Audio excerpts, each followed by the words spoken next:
Assalamualaikum warahmatullahi wabarakatuh.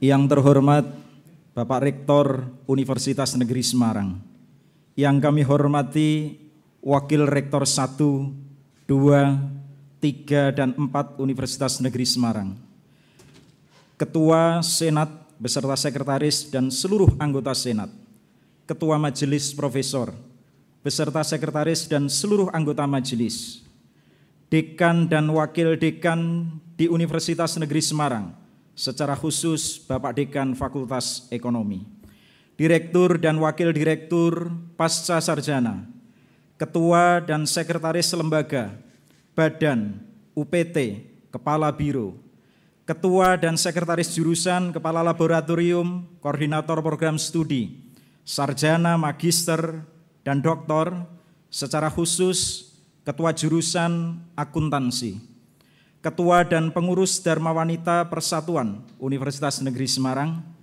dosen, tenaga kependidikan, dan mahasiswa Universitas Negeri Semarang, keluarga, teman sejawat, serta para tamu undangan yang saya hormati. Alhamdulillahi wa syukurulillah, merupakan satu kehormatan bagi saya dan keluarga bahwa pada hari ini saya mendapat kesempatan untuk menyampaikan orasi ilmiah sebagai profesor dalam bidang ilmu akuntansi dengan judul "Masih Layakkah Angka Akuntansi Dipercaya?". Semoga apa yang saya sampaikan dapat memberi kontribusi yang signifikan bagi pengembangan ilmu dan profesi akuntansi, serta bagi perguruan tinggi dalam menyiapkan dan menghasilkan calon akuntan yang berintegritas. Hadirin yang saya hormati, laporan keuangan merupakan salah satu bentuk informasi yang berfungsi sebagai instrumen bagi perusahaan untuk menyampaikan informasi kepada berbagai pihak.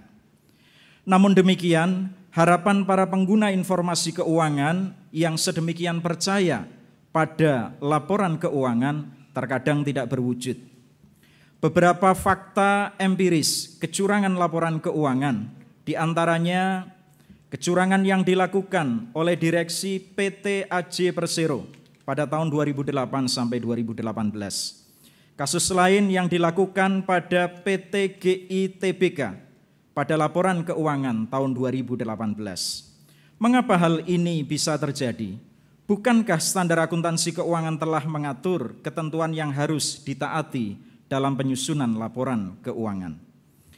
Angka yang tersaji dalam laporan keuangan merupakan angka yang amat sakral. Angka tidak sekedar angka, angka yang memiliki dampak dan konsekuensi. Berdasarkan teori sinyal, informasi merupakan hal yang amat penting bagi calon investor maupun pelaku pasar modal. Hal ini yang mendorong manajemen berusaha memberikan sinyal positif melalui penyajian angka yang seksi agar menarik para pengguna informasi. Para hadirin yang saya hormati, untuk memenuhi tujuan laporan keuangan tersebut, pernyataan standar akuntansi keuangan menetapkan karakteristik kualitatif dari laporan keuangan. 1. Dapat dipahami. 2. Relevan. 3. Keandalan. Dan yang keempat, dapat diperbandingkan. Hadirin yang saya hormati, penyusunan laporan keuangan harus mendasarkan pada standar akuntansi keuangan. Standar akuntansi keuangan menjadi dasar penyusunan laporan keuangan, juga sebagai dasar audit laporan keuangan. Para hadirin yang saya hormati, bagi akuntan, salah menyajikan laporan keuangan akan berakibat fatal pada stakeholders, utamanya para investor. Akuntan perusahaan merupakan ujung tombak keputusan investor pada perusahaan. Oleh karena itu, akuntan dituntut untuk objektif dan mampu menuangkan laporan keuangan secara transparan dan reliabel. Para hadirin yang saya hormati, laporan keuangan yang disajikan oleh satu entitas juga perlu diaudit untuk menilai kewajaran dan kelayakan penyajiannya agar diperoleh laporan keuangan yang berkualitas. Output dari hasil audit ini berbentuk opini audit. Terdapat 5 jenis opini audit. Yang pertama, pendapat wajar tanpa pengecualian, pendapat wajar tanpa pengecualian dengan bahasa penjelas, pendapat wajar dengan pengecualian, pendapat tidak wajar, dan pernyataan tidak memberikan pendapat. Para hadirin yang saya hormati, agensi teori merupakan teori yang mengkaji hubungan kontraktual antara pemilik dan manajemen. Hubungan keagenan ini dalam prakteknya dapat menimbulkan agensi problem yang terjadi ketika pihak-pihak yang bekerja sama memiliki tujuan yang berbeda. Manajemen lebih tahu banyak informasi dibanding dengan pemilik. Hal ini berakibat apabila tidak ada pengawasan yang memadai, maka manajemen dapat memainkan beberapa kondisi perusahaan agar seolah-olah target tercapai. Manajemen melakukan perekayasaan pelaporan keuangan dengan memanfaatkan teknik akuntansi untuk mempercantik laporan keuangan. Para hadirin, kesenjangan informasi juga mengakibatkan pemilik tidak dapat melakukan monitoring dan pengendalian terhadap kinerja perusahaan secara optimal. Pada perusahaan dengan struktur kepemilikan menyebar, pemilik umumnya kurang memiliki rasa perhatian dan rasa memiliki terhadap perusahaan. Contoh perusahaan dengan struktur kepemilikan menyebar diantaranya adalah koperasi. Beberapa kasus kecurangan yang terjadi pada koperasi karena para pemilik abai, kurang perhatian dengan perusahaan yang dimilikinya. Para hadirin yang saya hormati, setiap profesi memiliki karakteristik. Untuk menjaga marwah suatu profesi dan menjaga dari praktik menyimpang para anggota profesi, setiap profesi termasuk profesi akuntan menetapkan kode etik profesi. Kode etik akuntan profesional mengatur kewajiban bagi akuntan profesional untuk mematuhi 5 prinsip dasar etika, yaitu integritas, objektivitas, kompetensi dan kehati-hatian profesional, kerahasiaan, dan perilaku profesional. Profesi apapun membutuhkan pribadi-pribadi yang memiliki dan memegang teguh pilar integritas dan kapabilitas. Hal ini sejalan dengan ajaran agama apapun.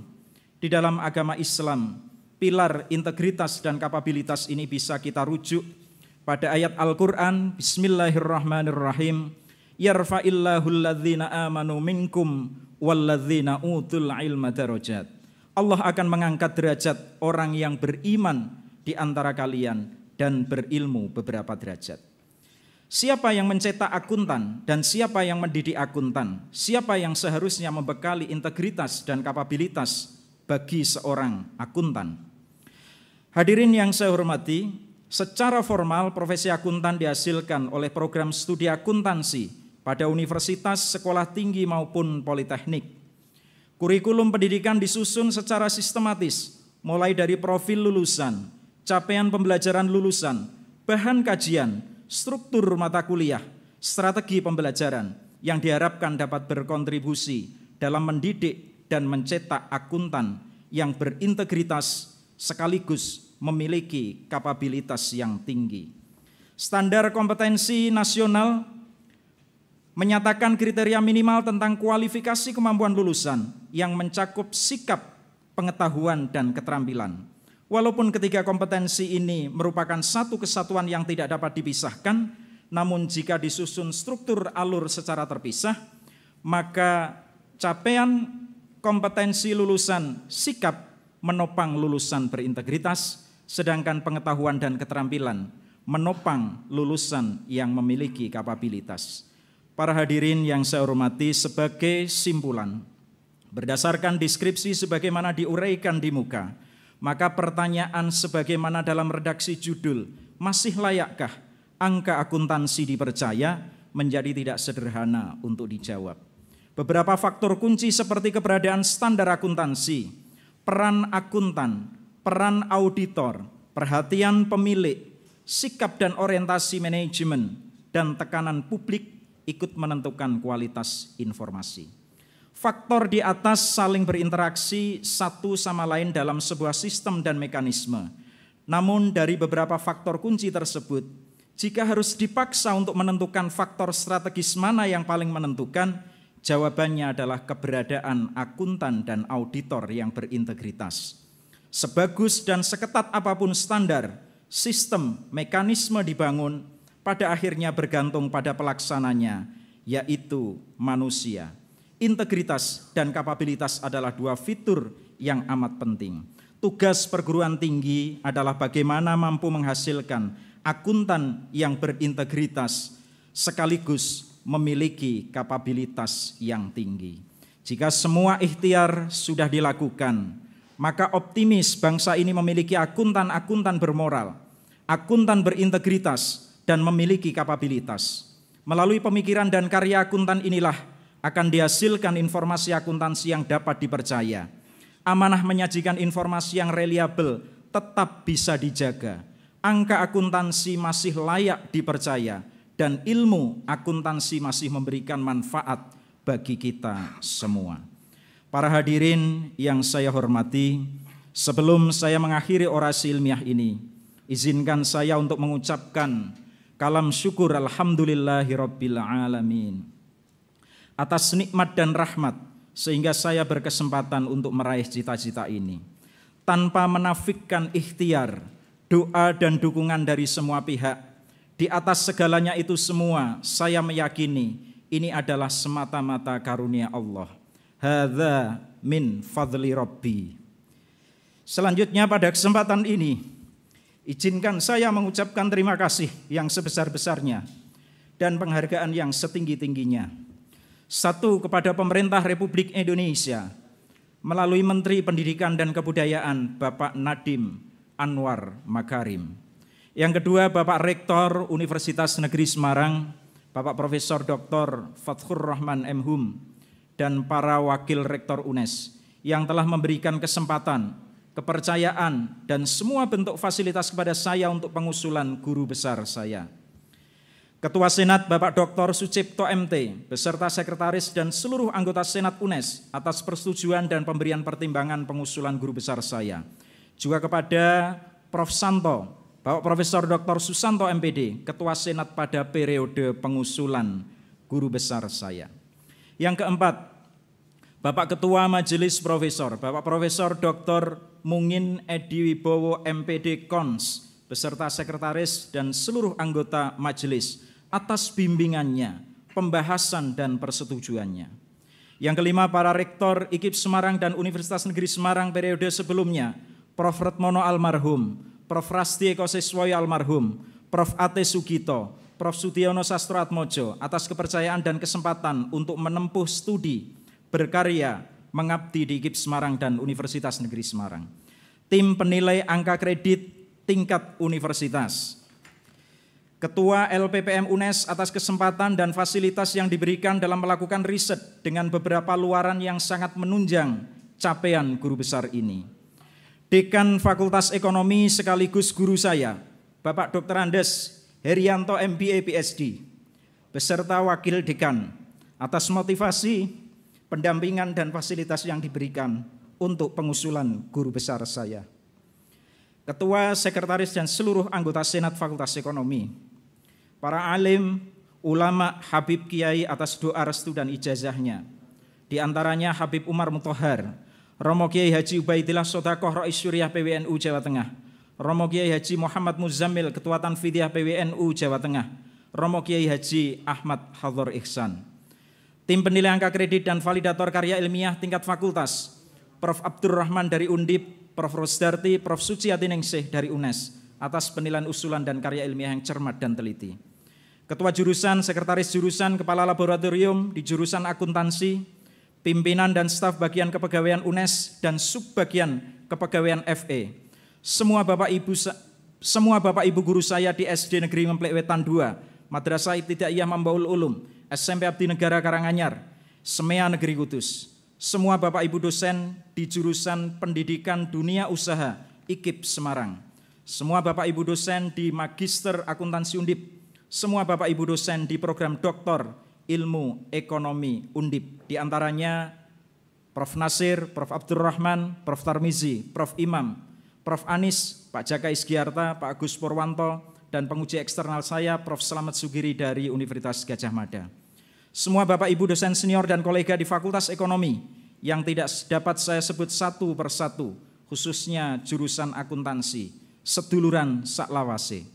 Rekan-rekan mitra dalam melakukan publikasi karya ilmiah, rekan-rekan yang membantu penyiapan berkas hasil uji kemiripan karya ilmiah, dan rekan-rekan yang telah membantu penyiapan naskah orasi ilmiah ini. Rekan-rekan saya selama menempuh kuliah di jenjang sarjana, magister, dan doktor, khususnya program Doktor Ilmu Ekonomi Undip Angkatan 2008, Pak Martono, Pak ST Sunarto, Pak Muhsin, Bu Titik, Pak Giarto almarhum, Pak Kardi Ihsan, Bu Margunani, Pak Kus Muryanto, Pak Bowo, dan Pak Fahrul Rozi. Rekan sahabat kolega di pengurus Selazis UNES, Badan Amalan Islam UNES, para koordinator program studi di pasca sarjana, asesor sekolah madrasah Jawa Tengah, Komisi Kebijakan Publik PWNU Jawa Tengah, tim pengembang pendidikan profesi guru Kementerian Pendidikan dan Kebudayaan Republik Indonesia, dan CPNS UNES Angkatan 99 atas doa, dukungan, dan inspirasi yang diberikan. Pada kesempatan yang sangat baik ini, izinkan saya secara khusus menyampaikan ucapan terima kasih dari lubuk hati yang paling dalam kepada kedua orang tua saya, Bapak Haji Khairun almarhum dan Ibu Hajah Kartini, dua insan luar biasa yang telah mendidik putra-putrinya dengan disiplin, kerja keras, ikhtiar tiada batas, tawakal kepada Sang Khalik yang selalu mendoakan anak cucunya di setiap saat dan secara khusus di setiap bangun tengah malamnya. Semoga Allah mengampuni dan mengasihi keduanya sebagaimana beliau berdua mengasihi saya. Bapak dan Ibu mertua, Bapak Soekarno, Ibu Mursiantini, Ibu Samini, yang telah mempercayai saya untuk hidup berdampingan dengan putrinya. Ibu Hajah Siti Hasinatun, almarhumah, yang telah menyelamatkan pendidikan dasar saya. Istri saya tercinta, Hajah Surantini, sarjana pendidikan, yang telah mendampingi di kala suka dan duka, dengan kesabarannya dan kekuatannya selalu menjadi inspirasi dan motivasi. Terima kasih atas semuanya. Maafkan jika saya masih ada khilaf dan salah. Anak-anak yang saya kasihi dan cintai, Alfian Rifki Divani, Alvina Safira Divani, Alvinta Zaki Divani, yang menjadi penyejuk mata dan jiwa.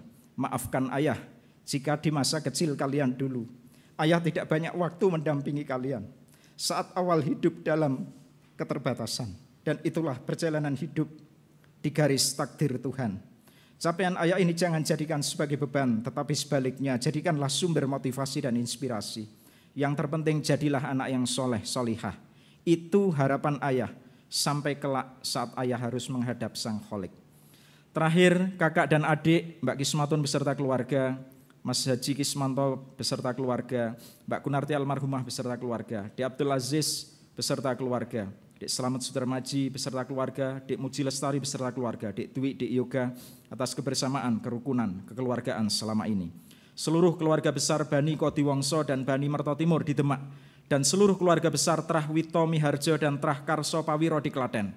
Katur Slamet Sutrisno, sarjana pendidikan, dan Bude Sri Mulyani beserta keluarga dari Klaten, terima kasih telah menginspirasi saya dalam belajar. Anggota Ikatan Sedulur Ponaan Alumni UNES, beberapa, Abdul Aziz, Slamet Sudarmaji, Abdul Basit, dan seterusnya. Para hadirin yang saya hormati, demikian orasi ilmiah yang saya sampaikan. Saya mengucapkan terima kasih kepada Bapak Ibu hadirin sekalian yang telah meluangkan waktu untuk hadir baik secara luring maupun daring di pengukuhan saya ini.